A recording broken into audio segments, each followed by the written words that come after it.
ഏകാദശി ദിനം ഇങ്ങനെ ചെയ്യൂ, സാമ്പത്തിക ബുദ്ധിമുട്ടുകൾ വർഷം മുഴുവൻ അലട്ടുകയില്ല. 2025 ഡിസംബർ 1 തിങ്കളാഴ്ചയാണ് ഇത്തവണ ഗുരുവായൂർ ഏകാദശി. ഏകാദശി ദിനത്തിലെ പ്രഭാത സ്നാനം പോലെ പ്രധാനമാണ് പ്രഭാത പൂജയും നാമജപവും.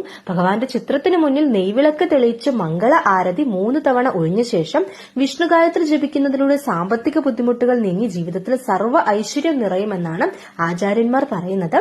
കുറഞ്ഞത് 9 തവണയെങ്കിലും വിഷ്ണു ഗായത്രി ജപിക്കണം. 108 തവണ ജപിക്കുന്നത് അതിശ്രേഷ്ഠമാണ്. ശേഷം വിഷ്ണു പ്രീതികരമായ മറ്റു മന്ത്രങ്ങൾ ഭക്തിയോട് ജപിച്ച് ഭഗവാന്റെ മുന്നിൽ നമസ്കരിക്കണം.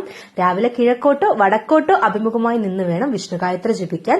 മന്ത്രങ്ങളുടെ മാതാവായ ഗായത്രി മന്ത്രം 1 തവണ ജപിച്ച ശേഷമാവണം വിഷ്ണു ഗായത്രി ജപിക്കാൻ. രാത്രി ജപം പാടുള്ളതല്ല. ഓം ഭൂർഭുവസ്വഹ തത്സവിതുർ വരേണ്യം ഭർഗോ ദേവസ്യ ധീമഹി ധിയോ യോന പ്രചോദയാത്. ഇതാണ് ഗായത്രി മന്ത്രം. ഇത് 1 തവണ ജപിച്ച ശേഷം വിഷ്ണു ഗായത്രി മന്ത്രം ജപിക്കുക. മഹാവിഷ്ണു ഗായത്രി ഇവിടെ എഴുതി കൊടുത്തിട്ടുണ്ട്.